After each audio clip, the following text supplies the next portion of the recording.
Знаете ли, че над 2 милиона бактерии живеят на 1 квадратен сантиметър от челото ви? Когато кожният микробиом не е балансиран, кожата е по-малко защитена и по-уязвима.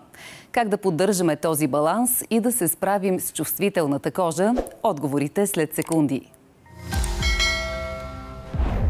Чувствителна кожа, упорито акне, възпаление. Каква е ролята на кожния микробиом за появата и лечението на тези проблеми? По темата ще говорим сега с дерматолога Десислава Николаева. Здравейте! Здравейте! За мен е изключително удоволствие да имам възможността да коментирам точно тази така нашумяла тема в дерматологията, а именно кожният микробиом. Какво представлява кожният микробиом?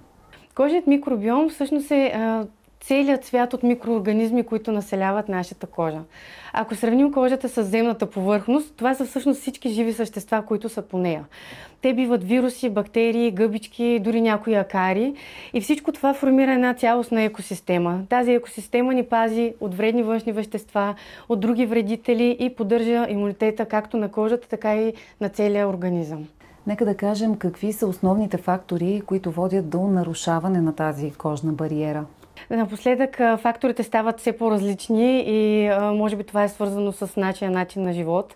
На първо място все повече може да се обвини свръххигиената на човека. Използването непрекъснато на дезинфектанти, честото къпане, миене на ръцете, нанасене върху кожата на най-различни козметики без никаква корелация между активни съставки, активни молекули, нанасят се много агресивни средства, правят се процедури. Също така стремежа на хората към по-активен тен, вместо да възприеме, че тена е все пак негативна реакция за кожата и да се пази от слънцето. И също така динамичния начин на живот, хроничния стрес, недоспиването, грешното хранене с бързи захари и бърза храна. Всичко това просто неимоверно оказва влияние и на кожния микробиом и съответно на целия организъм. Все повече говорим за дисбиоза, за нарушаване на количествата между бактериите, вирусите и гъбичките, които населяват нашата кожа и все по-малко говорим за добри и вредни микроорганизми. Акнето, това е проблем, който значително нарушава качеството на живот на пациентите. Защо обаче все по-често се наблюдава акне при по-възрастни пациенти, които като тинейджери не са имали този проблем? Да, така е. В интерес на истина за това все повече зачестява като проблем. Акнето при тинейджери е обичайната находка, която срещахме по-ранни години, докато сега все повече наблюдаваме акне при възрастни или така нареченото късно акне. Става дума за генетична предиспозиция към акне, неправилна козметика отново за използване на по-агресивни съставки, грешен начин на хранене, също така хормонален дисбаланс. Всяко едно от тези неща допринася цялостно да възникне възпаление, а оттам насетне при възпаление се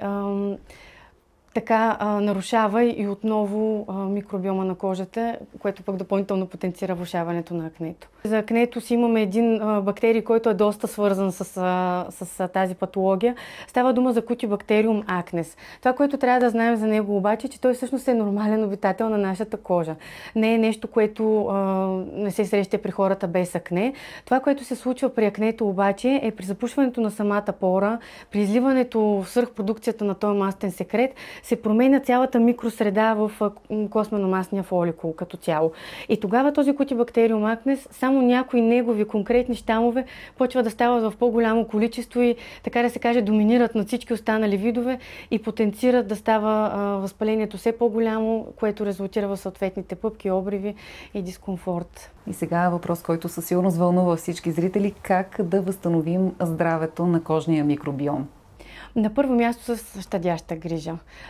Колкото по-малко, толкова по-добре, така са съвременните тенденции в дерматологията.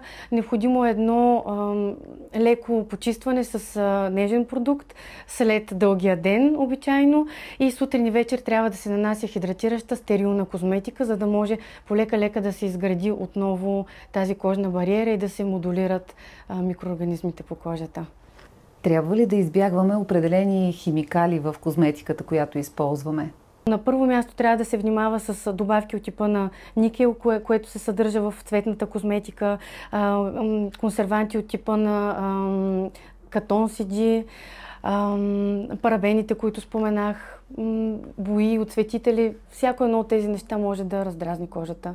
Какви храни препоръчвате за възстановяване на кожната бариера и на кожния микробиом? По отношение на диетата винаги се препоръчва едно балансирано хранене, като трябва да се внимава начина на приемане на хранителните продукти, т.е. не трябва да се изключват, защото масово забраняват млечни продукти, захар и така нататък.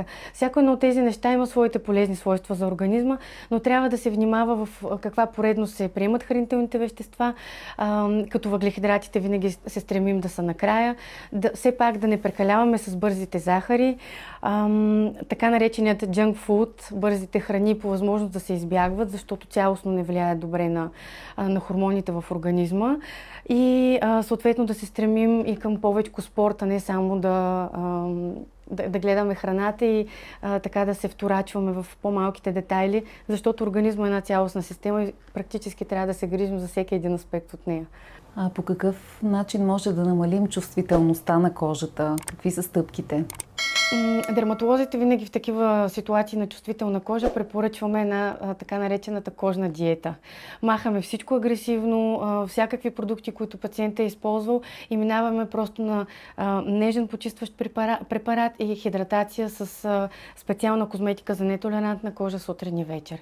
Може ли човек да възстанови кожната бариера и да се пребори с чувствителната кожа? Тоест, това обратим процес ли е? Да, абсолютно. Това си е обратимо състояние, така че човек не трябва да се обезнадеждава. Въпросът е да си намери дерматолог, с който се чувства сигурен и с който да провежда целият този протокол и да извърви целият този път към възстановяване на кожния микробиом и впоследствие на кожната бариера, за да може да се върне полека-лека към нормалния начин на живот. Сега напоследък пак се завърнаха по-старите тенденции с прилагане на производни на витамина. Това са ретиноидите, третиноин по медицинските форми, ретиноли, ретиналдехиди, които имат изключително възобновяващо действие, подпомагащо регенерацията на кожата, но тези съставки трябва да се използват разумно и предимно през по-студените зимните месеци.